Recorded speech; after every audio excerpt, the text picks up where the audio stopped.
You know, usually when we talk about our big cultural touchstones, there's this expectation of total precision. Right, like we want things to be solid. Exactly. Think about medicine, right? You break your arm, the x-ray shows this jagged white line, and the doctor just points at the film and says, there it is. Broken or not broken, it's clean. Right. It's this objective reality that you can literally hold in your hands. But then you step into the world of literary history. Yes, and suddenly that x-ray machine is just completely shattered. We're looking at a textual landscape today that is incredibly murky. Oh, murky is definitely the word for it. Because what if I told you that the most famous play in English literature, the undisputed masterpiece of the Western canon, the one text absolutely everyone quotes and studies, Mm-hmm. what if it doesn't actually exist in one definitive original form? It's a terrifying thought for some people, This honestly. really is. Welcome to the deep dive, by the way. Today we have a massive stack of scholarly background material on William Shakespeare's Hamlet. A very heavy stack. So heavy. And our mission today is to give you, the listener, the ultimate comprehensive gist of this cultural icon. We're thoroughly analyzing these documents to get to the bottom of it. Right. We are going straight into the mystery of the text itself, the psychological depths of its characters, and how this 400-year-old story has just been constantly reshaped. It really has been a moving target for 4 centuries. Okay, let's unpack this. Because looking at the sheer scale of the documents we have in front of us, the amount of scholarship generated by this single play is just staggering. It's basically a whole industry at this point. Totally. It feels almost impossible to find the quote-unquote real Hamlet. Well, if we connect this to the bigger picture, understanding Hamlet isn't just about reading a story about a sad prince. Right. It is really about understanding how humanity makes sense of complex, contradictory information. But you're right to point out the foundational problem here. The text itself. Exactly. Before we can even begin to analyze what the play means, we first have to figure out what the play actually is. Which is harder than it sounds. Much harder. Because we do not have a single, clean manuscript handed down from Shakespeare. Instead, we just have this massive, scholarly puzzle that requires intense detective work. Let's start with the most basic piece of that detective work, which is the timeline. You would think we know exactly when the greatest play in the English language premiered, right? I think so, yeah. But Shakespeare didn't date his manuscripts for us. So how do the scholars in these documents actually figure out when it was written? Well, they essentially have to look at the negative space, the absences in the historical record. No, like looking for when it wasn't mentioned. Exactly. For example, there was an Elizabethan writer named Francis Meres. Okay. And in 1598, he published a book called Pilatus Timea. It included a really comprehensive list of English plays and authors. Like a who's who of the theater scene. Right. And he lists several of Shakespeare's works, praising him highly, but he makes absolutely no mention of Hamlet. So if someone is writing the definitive guide to theater in 1598 and leaves it out, It probably didn't exist yet, or at the very least, it wasn't famous enough to warrant a mention. that makes sense. That gives us a starting boundary. But then, to narrow it down further, I saw in the notes that scholars look for clues embedded inside the text of the play itself. Yes, internal evidence. Huh? There is a very specific, honestly somewhat petty reference in Hamlet to an eyrie of children, or little Iases. Okay, little Iases, what does that even mean? So an Iast is an unfledged hawk, a baby bird. Oh, okay. But in the context of the play, it's a direct reference to a real-world economic threat. Wait, like a business thing? Exactly. Around 1598 to 1601, a children's acting company called the Children of the Chapel Royal began acting at the Blackfriars Theatre in London. And they were popular. They became wildly popular. In fact, they were drawing such massive crowds that they threatened the livelihood of the adult acting companies. Including Shakespeare's company. Yes, the Chamberlain's men. They were taking a massive financial hit. Wait, so Shakespeare is literally using the dialogue of his grand tragedy to complain about his real-world business rivals. He absolutely is. It's like a 17th century diss track. That is amazing. It is. He is venting his professional frustration through his characters. And because we know the peak of this rivalry with the child actors was happening right around 1601, it tells us he must have been drafting the play during that specific window of economic anxiety. That is a brilliant way to date a text. But reading through the scholarship, the most fascinating clue to me is something called the Gabriel Harvey marginal note. Oh, this is a great piece of textual history. Can you explain how a random note in the margin of a book became the smoking gun for this timeline? So Gabriel Harvey was a Cambridge scholar. He was an avid reader who had a habit of writing his thoughts in the margins of his books. Like a serial annotator. Exactly. And we actually have his personal 1598 edition of the works of Chaucer. In the margins of that book, Harvey jotted down a note praising Hamlet, saying it has it in it to please the wiser sort. Wow. Okay, so he's explicitly mentioning the play. Yes, but here is the critical part. In the exact same paragraph, he writes about the Earl of Essex in the present tense. Like the Earl is still alive and active? Yes, and the Earl of Essex was executed in early 1601. Oh, wow. So if Harvey is writing about Essex as a living person and mentioning Hamlet in the same breath, Then the play had to be popular and widely known before that execution date. It completely locks in the timeline. that is just incredible detective work. So the scholarship puts the writing around 1601. But here's the thing that I think will shock anyone listening to this. The origin of the story. Yes. Shakespeare didn't actually come up with the story of Hamlet. I mean, he rarely invented his own plots, right? Right. The modern concept of original intellectual property just simply didn't exist in the Elizabethan era. It was more like remix culture. Completely. Playwrights were masterful adapters. They were constantly recycling and improving upon existing material. And the immediate source for Shakespeare's masterpiece was actually an earlier, now lost play that scholars affectionately refer to as the Hamlet. The Hamlet, it sounds so primal and ominous. It does have a great ring to it. But if it's lost, how do we even know it existed? Through complaints and financial records, mostly. Seriously? Yeah. In 1589, a writer named Thomas Nash made this snarky reference in print, complaining about hack writers who will afford you whole Hamlets or handfuls of tragical speeches. So it was already a known thing people were mocking. Exactly. And then we have the diary of Philip Henslow, who is a theater manager.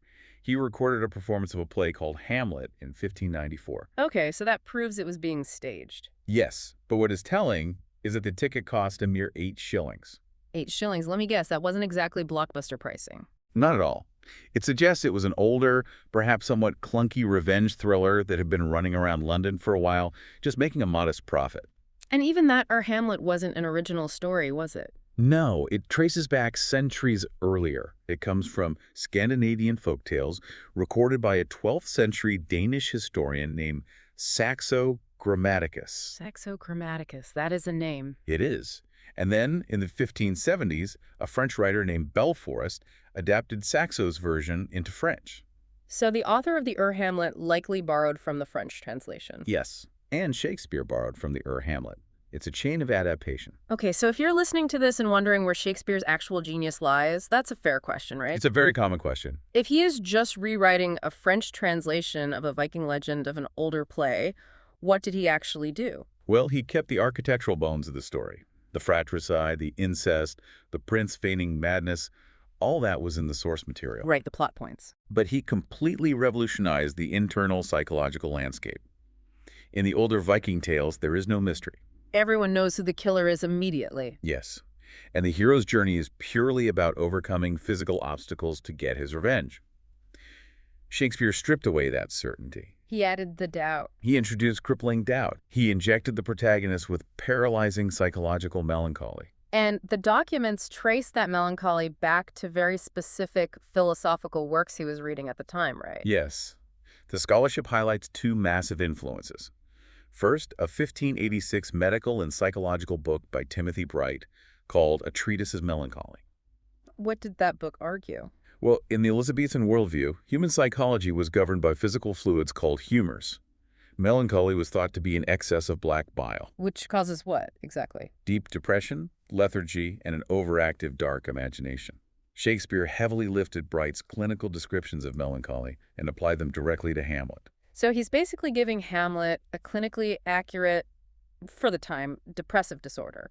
Precisely. And the second influence. The deep existential skepticism found in the essays of Michel de Montaigne, which had just been translated into English. Montaigne is huge. Massive. Montaigne's entire philosophy was rooted in the crisis of knowledge. His famous motto was, "What do I know?" A good question to ask. He argued that human senses are flawed, our reason is easily manipulated, and absolute truth is almost impossible to grasp. Oh, wow. So Shakespeare takes a standard, straightforward revenge thriller. And completely infects it with Montaigne's profound skepticism. So that's why we get the ghost being unreliable, Ophelia's psychological breakdown, the gravediggers debating theology. Yes, he essentially forces a Viking action hero to have a 17th century existential crisis. That is such a cool way to think about it. But all of this brilliant adaptation brings us to the most frustrating part of this entire deep dive, The text. the texts. Despite its status as the pinnacle of English literature, we don't have Shakespeare's final draft. No, we don't. What we have are three distinct early printed versions of the play that wildly contradict each other. This is that muddy textual landscape you mentioned earlier. We have three early printed texts, usually referred to as the first quarto, the second quarto, and the first folio. I mean, editing Hamlet must be like trying to build a jigsaw puzzle using pieces from three different boxes, but the picture on the box keeps changing while you work. That is exactly what it's like. Walk us through these three boxes. Let's start with the first one. The first box is the first quarto, published in 1603. Scholars often call it the bad quarto. Why bad? It is much shorter than the play we know, only about half the length, and the poetry is often completely garbled. Oh, interesting. The reigning theory is that this is a pirated copy, created through a process called memorial reconstruction. Memorial reconstruction. How does that even work? I mean, you can't just go to a theater in 1603 and hold up your smartphone to record it. Obviously not. Are people sitting in the audience furiously scribbling notes? Sometimes, yes, using early forms of shorthand. But more likely, it was perpetrated by the actors themselves.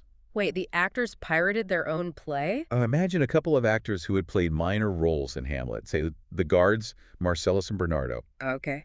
They're out on tour, they need money, so they try to write down the entire play from memory to sell to a printer. My God. They would remember their own scenes perfectly, but when it came to Hamlet's massive philosophical speeches, they had to paraphrase from a hazy memory. And their memory was clearly failing them. We all know the most famous speech in the English language. To be or not to be, that is the question. Of course. But the documents show that in this pirated first quarto, the speech reads, and I'm reading this verbatim, to be or not to be, there's the point. To die, to sleep, is that all? I all. Sounds like a bad parody. It really does. It's structurally clumsy. It totally lacks the poetic meter. Right, but then a year later, in 1604, we get the second box, the second quarto. And is this one better? Much better. The title page of this edition aggressively markets itself as newly imprinted and enlarged to almost as much again as it was, according to the true and perfect copy. They were doing damage control. They really were. It is the longest version of the play we have, roughly 4,000 lines. Scholars generally agree this was printed directly from Shakespeare's foul papers. Foul papers, that's such a great term. What does that mean? It refers to his messy original drafts. These were the working papers full of cross-outs, scribbles, and ideas he was still playing with. Ah, so it's the raw Shakespeare. Exactly. It contains many beautiful passages that never actually made it to the stage because they were simply too long. Okay, so that's two boxes. And then almost 2 decades later, in 1623, after Shakespeare has died, his colleagues compile all his plays into one massive book, the First Folio. The famous First Folio, yeah. And this version of Hamlet is shorter than the foul papers by about 200 lines. But it also inexplicably contains 83 entirely new lines that aren't in any previous version. Right. And the First Folio text is believed to be based on a prompt book. What's a prompt book? A prompt book was the actual working script used by the actors and the stage manager in the theater. It reflects the practical reality of putting on a show. So it's the stage-tested version. Yes. It has cuts for pacing, changes made for specific actors, and actual stage directions. So if you are a publisher today trying to print a copy of Hamlet for, say, a high school classroom, you have a massive problem. A huge problem. Do you print the messy original draft that has all the poetry but was never performed that way? Or do you print the stage-tested prompt book that cuts out huge chunks of dialogue? Well, modern editors usually do neither. Really? They don't just pick one? No, they use a process called textual criticism to blend the text together. They rely heavily on a tool called emendation. Emendation. Which is essentially making a highly educated guess to correct a perceived error in the 400-year-old printing, trying to restore what Shakespeare logically intended. Okay, if you're listening and thinking, why does one misprinted word in a 400-year-old book matter? Consider this incredible example from the scholarship of John Dover Wilson. Oh, this is a perfect example. It shows how a single letter can completely rewrite the psychological profile of the main character. In the first folio, Hamlet's first soliloquy begins with him wishing that his solid flesh would melt. Yes. Oh, that this too solid flesh would melt. It's iconic. Iconic, right. But in the first and second quartos, it's printed differently. It says sallied flesh. Salllied. Right. And for centuries, editors just assumed sallied was a typo and went with solid. But Wilson argued that sallied was actually a misprint for sullied flesh, Sulllied. Because he pointed out that in Elizabethan handwriting, an A and a U look almost identical to a busy printer setting type. And the implications of that one vowel shift are just massive. Completely. If Hamlet says solid flesh, he's expressing a philosophical world weariness. He feels heavy, trapped in a physical body, wishing he could just evaporate. But if he says sullied flesh, it becomes visceral. Utterly visceral. Wilson demonstrates that Shakespeare frequently uses the word sully in connection with dirt, staining a pure white surface, like snow. Oh, wow. So if his flesh is sullied, Hamlet is feeling biologically contaminated. Contaminated by what?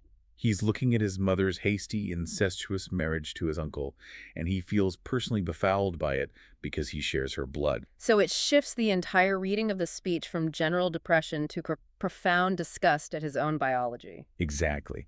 It is wild that our cultural understanding of this character can hinge on whether a printer in 1604 misread a smudge of ink. It's mind-blowing.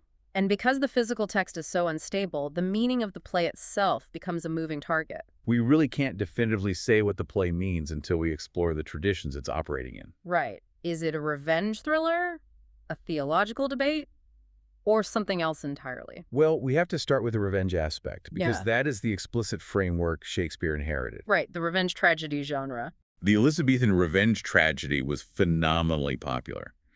It was codified by Thomas Kyd's play The Spanish Tragedy in the late 1580s. Okay. Kyd established a rigid, 5-part structural formula that audiences came to expect. What were the 5 parts? First, exposition delivered by a ghost. Second, anticipation and the planning of the revenge. Third, a confrontation between the avenger and the villain. Fourth, a frustratingly long period of delay. And finally, the bloody fulfillment of the revenge, which invariably results in the mutual destruction of both the villain and the avenger. Okay, so Shakespeare doesn't just use that formula, he multiplies it.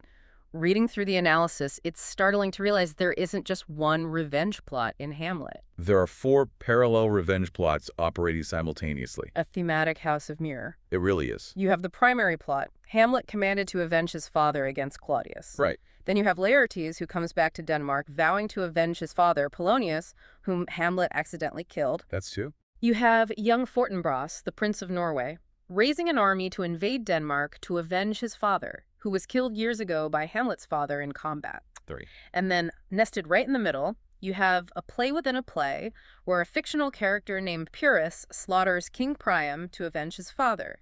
Every corner Hamlet turns, he runs into another son trying to avenge a father. This repetition is so important. It underscores the massive societal conflict of the era. Society was deeply torn on the ethics of revenge. Ah, so? Well, on the official side, the state and the church strictly condemned private vengeance. The church preached that vengeance belonged exclusively to God. And the scholarship references Francis Bacon here, right? Yes, Francis Bacon wrote a highly influential essay where he defined revenge as a wild justice. Wild justice. That's a great phrase. He argued that taking revenge puts the law out of office. But more importantly, he said that a man studying revenge keeps his own wounds green. Keeps his own wounds green, meaning? By obsessing over retaliation, you prevent your own psychological healing.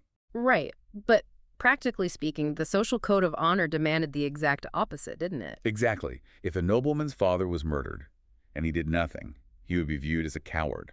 He'd risk his honor, his social standing, and his inheritance. So Hamlet is caught in the crushing pressure between these two opposing worlds. He is. He is commanded by a supernatural entity to commit a premeditated murder that his religion and his society tell him will damn his soul to hell. It's an impossible situation. I'm glad you brought that up, because the eternal casual criticism of Hamlet, the one you hear from people who haven't read the play since high school, is that he's just a coward. Oh, constantly. People say, he whines for 3 hours instead of just stabbing the guy in Act 1. How do the scholars in these documents push back against that? They push back vigorously. They specifically point to the analysis of the 19th century poet and critic Samuel Taylor Coleridge. What did Coleridge say? Coleridge argued that we completely misunderstand Hamlet's tragic flaw. Referencing Aristotle's concept of the fatal error that brings down a hero. Right. For Coleridge, Hamlet's flaw isn't cowardice. It is an immense, overactive intellect. An intellect that paralyzes him. Exactly. Coleridge observed that Hamlet has a chronic habit of abstracting and generalizing every single situation. So he overthinks it. Massively. He takes a specific physical demand, kill your uncle, and immediately extrapolates it into a massive philosophical debate about the nature of life, death, and justice. Wow. He doesn't lack the physical courage to act. He just maps out every single moral and philosophical consequence of an action so thoroughly that the thought itself overwhelms the capacity for practical movement. He's trying to apply a philosophical scalpel to a situation that requires a blunt butcher's knife. That's a perfect way to put it. But the delay isn't just a byproduct of him being too smart. It is a profound, terrifying religious crisis. The religious context is absolutely vital. You cannot separate Hamlet's psychological hesitation from his theological terror. Because of the Reformation, right? Yes. England was still reeling from the massive religious upheaval of the Reformation. They were caught violently between Protestantism and Catholicism. And Shakespeare weaves this theological anxiety deeply into the fabric of the story. Okay, give us an example. Consider where Hamlet goes to school. He is a university student at Wittenberg. Which is the most famous Protestant university in the world at that time. It's literally where Martin Luther nailed his 95 Theses to the door. Precisely. Hamlet is thoroughly educated in Protestant theology. And Orthodox Protestantism dictated that purgatory did not exist. Okay. When you died, you went to heaven or hell. Therefore, Protestants believed that ghosts coming back from the dead were not the souls of loved ones. They weren't. No, they believed they were demonic spirits taking the shape of the deceased to tempt the living into committing damnable sins. But the ghost of Hamlet's father explicitly says he's coming from purgatory, which is a strictly Catholic concept. The ghost says he is doomed to walk the night and burn in fires during the day because he was murdered before he could confess his sins and receive last rites.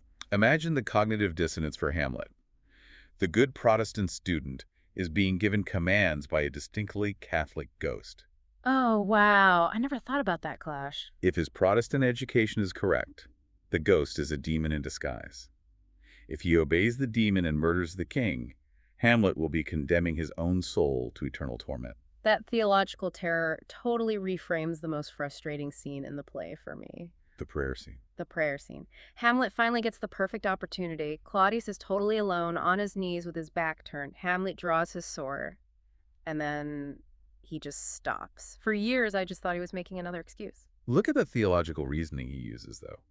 He realizes that if he kills Claudius while Claudius is in the middle of confessing his sins and praying, Claudius's soul will be clean and he will go straight to heaven. While Hamlet's father is burning in purgatory. Exactly.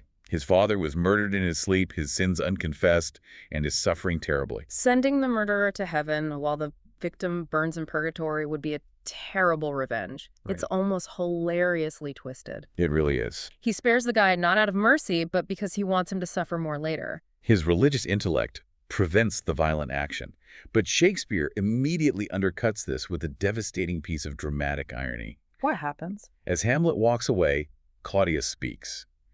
He reveals that his words are flying up to heaven, but his thoughts are remaining on earth. Oh, man. He isn't actually repentant at all because he still wants to keep the crown and the queen. He isn't truly praying. So if Hamlet had just relied on instinct and struck, instead of overthinking the invisible theology of the moment, he would have succeeded, and the tragic bloodbath could have been avoided. This constant questioning of what is real and what is illusion leads to the third major thematic layer the documents explore.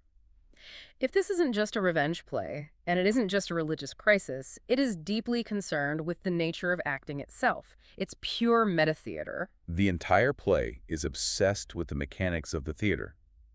The world of Elsinore operates like one massive, deceptive stage. Everyone is performing. Everyone. They are playing a role, wearing a mask, hiding behind tapestries, and eavesdropping. The actual language of the theater permeates the dialogue. Characters constantly use words like prologue, act, and cue for passion. And Hamlet himself acts like a frustrated stage director. When the traveling actors arrive, he gives them a literal masterclass on how to perform properly. He does. He tells them not to saw the air with their hands, not to overact, but to hold a mirror up to nature. He is intensely focused on the authenticity of performance. Polonius captures the ethos of the court perfectly when he says they must, by indirections, find directions out. Meaning they have to lie to find the truth. Exactly. The characters believe that they can use theatrical deception to uncover the hidden truth.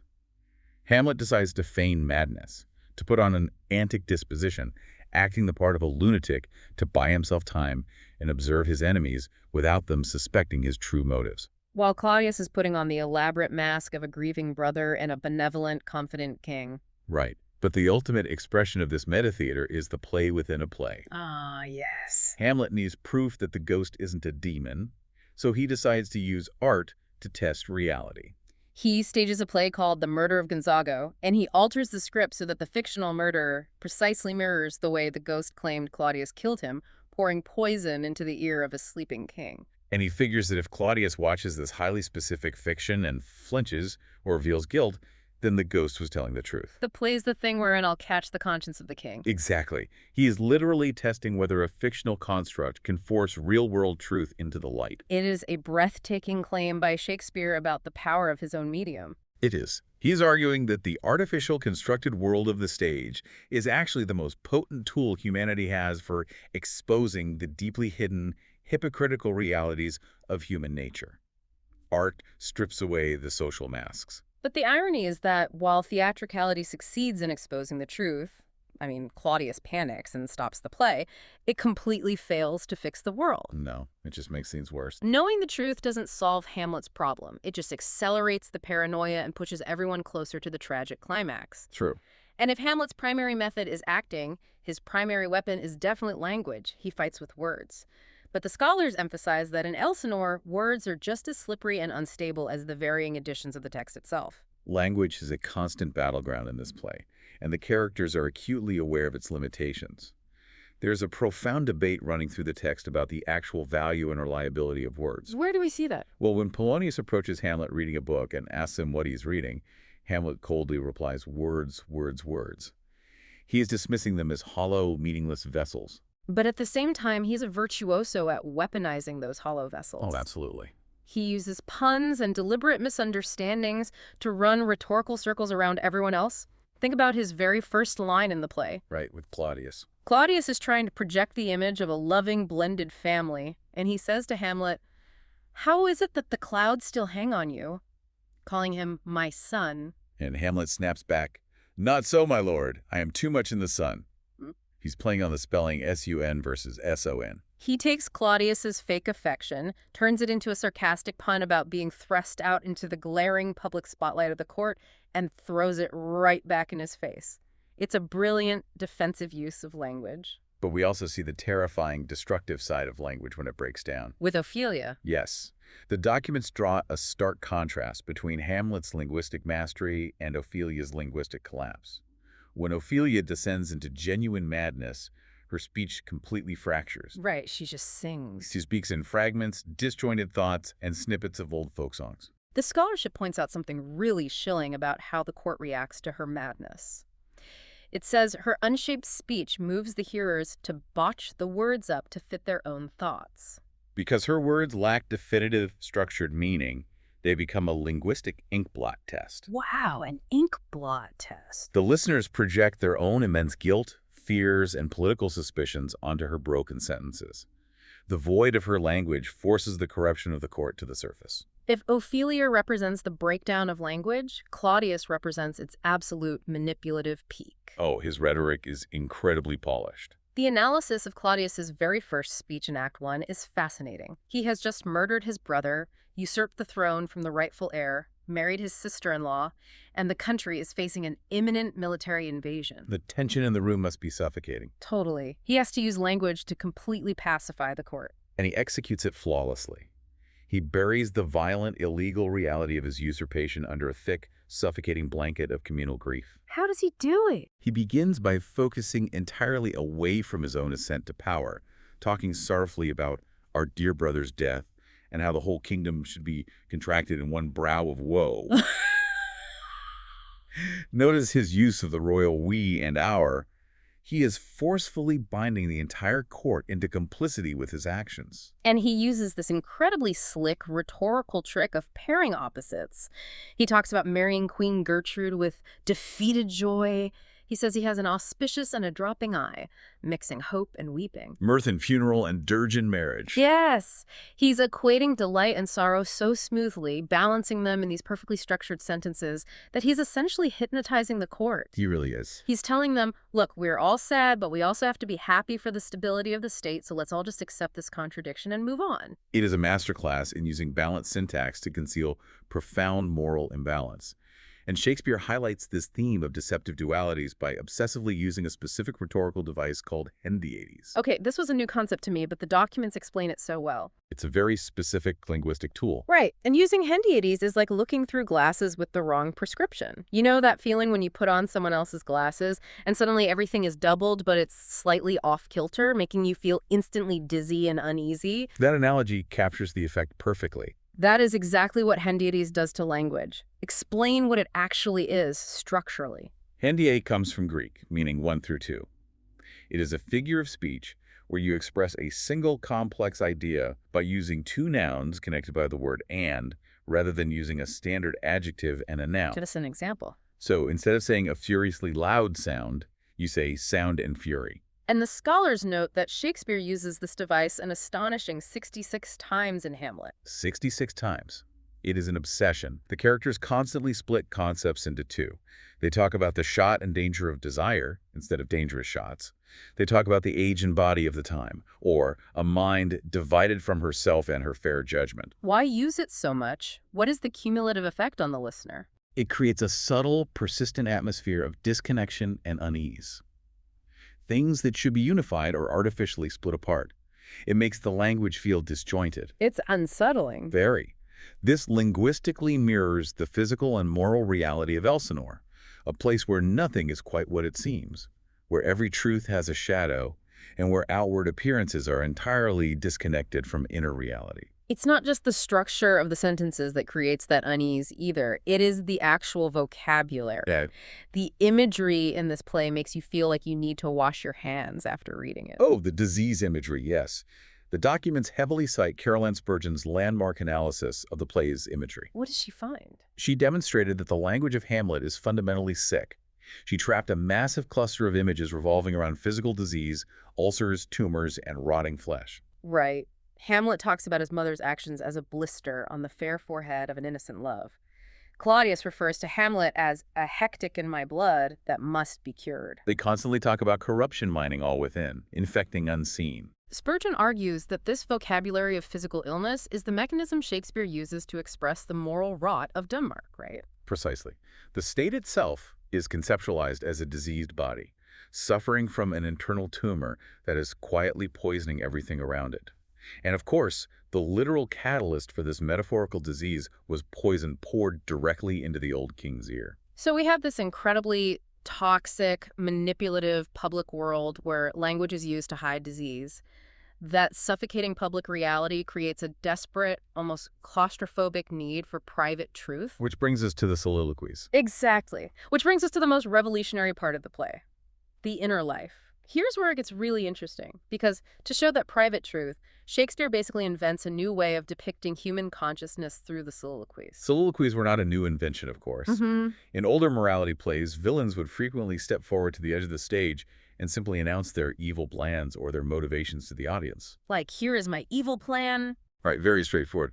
But Shakespeare uses the 7 soliloquies in Hamlet to create what scholars call intense fictional interiority. We are not just hearing Hamlet recite a list of plans. We are watching a human mind actively wrestle with itself in real time. We're hearing the birth of the modern subjective consciousness. And if you track the progression of those 7 speeches, you see a mind evolving and deteriorating. You really do. He starts with that visceral bodily disgust we discussed earlier, wishing his sullied flesh would melt.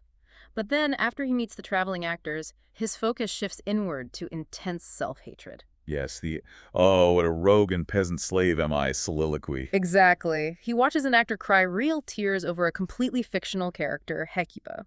And Hamlet screams at himself, wondering how a fictional story can produce such raw passion, while he, who has a real murdered father and a real villain in front of him, can't muster the passion to take action. He is disgusted by his own emotional numbness. And that introspection leads to the philosophical summit of the play. To be or not to be. What's fascinating here is that the context of this speech is so often misunderstood. What do people usually get wrong? Well, in this moment, he isn't talking about his father's ghost or his uncle or revenge.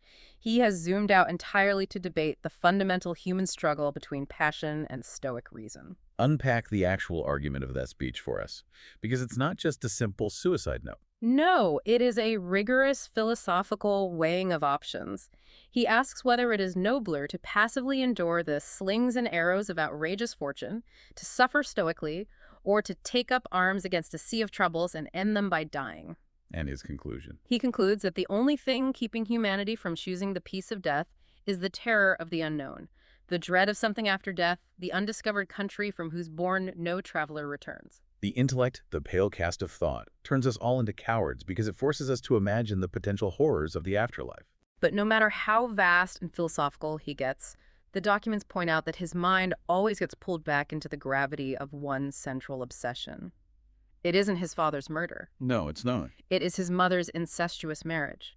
That is the psychological wound he simply cannot stop picking at. Because that specific event is what destroyed his belief in a morally ordered universe. How so? The scholarship features a brilliant argument by Laurel Amtower regarding the ethics of subjectivity in the play. Amtower argues that Hamlet's profound crisis stems from his realization that the grand, absolute moral structures he was taught to believe in have completely collapsed. Rules are gone. The king was murdered, the queen married the murderer with unnatural haste, and the entire court just smiled, celebrated, and accepted it as normal. If the universe doesn't punish that kind of moral collapse, then the universe has no inherent morality. That is the terrifying freedom he discovers. Yeah. Amtower argues that Hamlet initially tries to escape this void by abandoning ethics entirely, hiding inside his feigned madness where rules don't apply. But eventually, the pendulum swings the other way. He decides to impose his own absolute tyrannical law upon the world. He declares himself the scourge and minister of heaven. He becomes his own god. Yes. He starts judging everyone around him purely by his own subjective internal standards. And that leads him to commit horrific acts casually. Like with Rosencrantz and Guildenstern. Exactly. He alters a letter to send his old-school friends to their executions, and he feels absolutely zero remorse about it because they failed his subjective loyalty test. It's chilling. Amtower views Hamlet as a dark precursor to modern subjectivity, warning us that when individual consciousness becomes the sole arbiter of truth and morality, the results are deeply dangerous. That deep dive into subjectivity isn't just limited to Hamlet either. The scholarly documents challenge us to completely rethink the inner lives of the supporting cast. They absolutely do. Let's look at the ultimate bad guy, Claudius. Hamlet constantly insults him, calling him a smiling damned villain. I always just read villain as bad guy. But there is an incredible textual secret buried in that word, isn't there? There is a vital linguistic nuance. In Elizabethan English, the word villain, often spelled V-I-L-E-I-N, didn't just denote moral wickedness, it was a specific sociological term. Meaning what? It meant someone who was baseborn, a serf, or a bastard.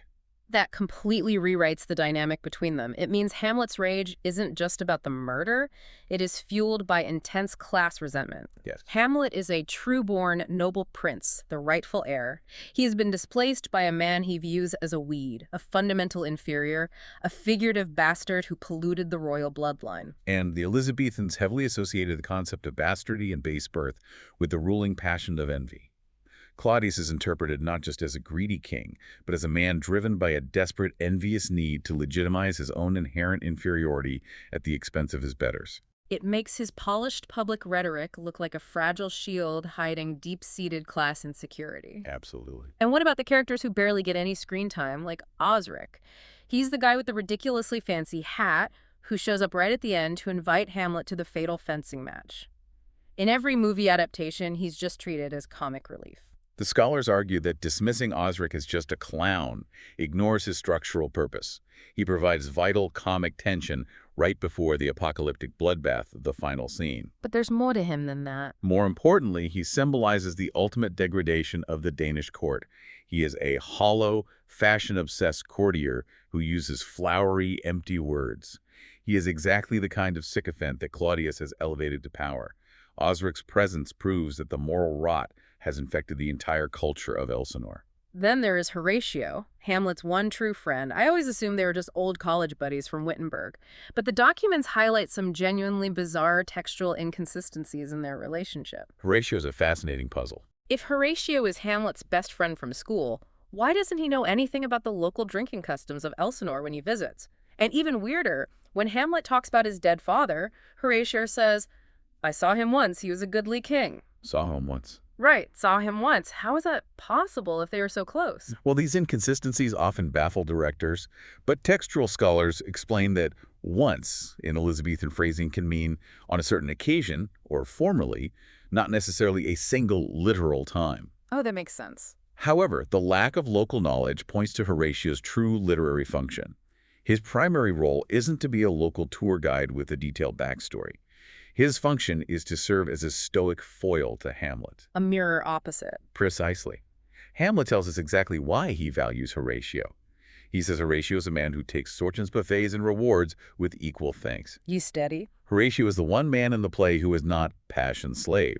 While Hamlet is tossed around by immense emotional and intellectual turbulence, Horatio is perfectly balanced, grounded, and objective. That objectivity is why he is the only person Hamlet can truly trust. And structurally, why Horatio is the only major character fit to survive the carnage and accurately tell Hamlet's story to the rest of the world. So if you step back and look at what we've uncovered, we have a physical text that is notoriously unstable and contradictory. We have language that is designed to deceive and obscure. And we have characters driven by intensely subjective, hidden motivations. This is a very unsettled text. Because the play is so fundamentally unresolved, every single new generation and culture feels compelled to take Hamlet and completely rewrite it to solve their own cultural problems. Scholar Michael Cohen refers to this as the first-time problem. Yeah. Because Hamlet is a massive, ubiquitous cultural icon, it is virtually impossible for anyone today to encounter the text innocently. We all know the Stoilers. When you open the book, you already carry centuries of cultural baggage. You already know about the ghost, the skull in the graveyard, and the poisoned swords. So how do directors and editors deal with that baggage? Historically, they just alter the physical text. They take a scalpel to it. A famous example from the documents is Thomas Bowdler in 1807. The family Shakespeare. Exactly. Yeah. He created something called the family Shakespeare. He literally went through the text and censored anything he deemed inappropriate for women and children. He cut out all the sexual puns, the blasphemy, and the references to God. Which is the origin of the term Bowdlerize. I didn't know that. Yes, but as we move into the 20th century, the alterations become radically experimental. In 1968, a director named Charles Merowitz created a literal collage version of Hamlet. A collage. He felt the play was trapped by centuries of overly precious acting traditions. So he put the scenes in a blender, he reassembled the text, starting the play of the final scene of Hamlet and Fortinbras scaring each other down, and cut the entire performance down to an aggressive, disjointed collage. Wow. But my absolute favorite example in the documents is what the Tema House Theatre did in Vancouver, Canada in 1986. They didn't just change the text, they changed the physical reality of the play. That production sounds wild. They staged Hamlet inside a 3-story haunted house. The audience wasn't sitting in seats, you just wandered freely between the rooms. So you could be anywhere. You might be standing in the kitchen watching Polonius scream at Ophelia while you can hear Claudius praying in a bedroom upstairs. You had to physically piece the plot together yourself based on which rooms you chose to walk into. It is the ultimate subjective experience of a subjective play. And this irresistible need to reinvent the play extends far beyond North America and Europe. It is a globally adaptable phenomenon. The scholarship details how in India, the Parsi theater adapted Hamlet in 1898 into a highly successful Urdu play called Khoon Nahak. And it was a hit. Huge hit. The cultural resonance was so strong that it was later adapted into a hit 1935 film called Khoon Cocoon. That's amazing. The history of the play in South Africa is even more intense, though. The documents show how Hamlet became an actual ideological battleground. A very literal battleground. For decades, the English-speaking white population would stage traditional grand productions of Hamlet specifically to assert their cultural supremacy and connection to the British Empire. But then the play was co-opted. In 1947, Afrikaners staged their own translation of Hamlet in Afrikaners. They used the play's themes of rightful inheritance and resistance to validate their own rising Afrikaner nationalism. And it didn't stop there. No. At the exact same time, black and colored communities were mounting their own complex productions of Shakespeare. They utilized the cultural weight of the text to prove their own intellectual sophistication and to subtly demand equal footing within an intensely oppressive, segregated society. Everyone saw their own reflection in the Prince of Denmark, using him to fight their local wars. Because the text is so malleable, it's not just directors who project onto it. Modern literary theorists use it as the ultimate testing ground. The documents walk through several massive critical theories, starting with structuralism. Structuralism, pioneered by thinkers like Ferdinand de Saussure, argues that language does not simply reflect reality. Language actually creates reality. Okay, so words create the world. Right. Words are an arbitrary system of signs. Applied to Hamlet, this means the play isn't a historical window into Elizabethan England. It is a closed, self-referential system of language generating its own internal rules. What does that let critics do? This gives critics the immense freedom to analyze the structures of power, communication, and binary oppositions within the text, entirely untethered from whatever Shakespeare's original personal intentions might have been. And that critical freedom allows for some incredible, radical new perspectives, particularly from feminist scholars. What's fascinating here is how feminist critics, specifically scholars like Rebecca Smith and Lisa Jardine, have systematically rehabilitated the character of Queen Gertrude. I love this part. For centuries, traditional criticism, heavily influenced by Hamlet's own misogynistic, disgusted rants, simply accepted that Gertrude was a weak, lustful, intellectually shallow woman who was complicit in the murder. But the feminist reading forces us to look at the actual text, free from Hamlet's bias. When you do, you realize the ghost never explicitly accuses Gertrude of having a hand in the murder. He actually tells Hamlet to leave her alone to heaven. Furthermore, regarding her supposed adultery and incest, the feminist reading argues that judging her purely through a lens of female lust is a male interpretation that ignores her political reality. What was her reality? Gertrude was an aging widow in a highly unstable, patriarchal, and potentially violent court. Making a hasty second marriage to the new king wasn't about uncontrollable desire. It was a cold, calculated move to secure her own power, maintain her social position, and perhaps even protect her son from a usurper. She was being pragmatic. Exactly. Hamlet and the Ghost define her entirely by their own wounded male egos and betrayals, completely disregarding her perspective and her desperate need for political survival. She is just playing the political game she has to play to survive. It changes how you view every scene she's in. And finally, the documents give us a post-colonial view that completely flips the script on the entire moral universe of the play. Oh, the Cavify poem. There is a Greek-Egyptian poet named C.P. Cavify who wrote a poem retelling the story of Hamlet. But he writes it from the perspective of the common people of Denmark. In Cavify's poem, the traditional roles are entirely inverted. King Claudius is not remembered as a villain. What is he remembered as? He is remembered as a gentle, peace-loving, beloved monarch who treated his subjects with respect, managed the economy well, and kept the country out of bloody foreign wars. And how do the people view Hamlet? Hamlet is portrayed as a deeply deranged, murderous, high-strung university student who hallucinated a demon, slaughtered an innocent old man, Polonius, for absolutely no reason, and ultimately ruined a perfectly peaceful, functioning kingdom, all because of his own abstract, paranoid suspicions. And Horatio. Horatio is just a loyal lackey trying to cover up his friend's horrific crimes with convoluted stories about poisoned swords and ghosts. That is just amazing. It proves that depending on where you stand in the hierarchy, the madman can be the hero and the villain can be the tragic victim. It all depends on your perspective. Okay, let's zoom out and look at the immense ground we've covered today. We started with a physical artifact that is completely broken, a play that relies on 3 different, messy, contradictory printed scripts full of pirated memories and typographic errors. We watched the scholars trace its DNA from Viking folklore through French translation into a lost Hamlet, finally becoming a play infected by Renaissance melancholy and deep philosophical skepticism. We examine how it takes the rigid, five-part structure of a bloody revenge thriller and elevates it into a profound meditation on theological terror and the power of the theater to expose truth. We analyzed how its language is deeply infected with the imagery of physical disease, and how rhetorical devices like Hendy 80s mirror a world where truth is constantly split, doubled, and hidden. We looked inside the intensely subjective, modern mind of a prince whose moral universe has collapsed, and we explored the hidden class anxieties and structural purposes of the supporting cast. And we followed this 400-year-old story across the globe, watching it become a tool for post-colonial resistance in South Africa, a feminist battleground over the agency of Queen Gertrude, and a literal haunted house where audiences wander in the dark. It's incredible. It is a text that survives and dominates our culture, precisely because its inherent instability allows us to constantly project our own anxieties, theories, and cultures onto it. Which brings this massive puzzle right back to you, the listener. We've spent an hour digging into the ultimate classic, but what does it really say about human nature? That the most famous, most heavily studied text in Western history is fundamentally about a man who cannot figure out what the truth is. It's a profound question.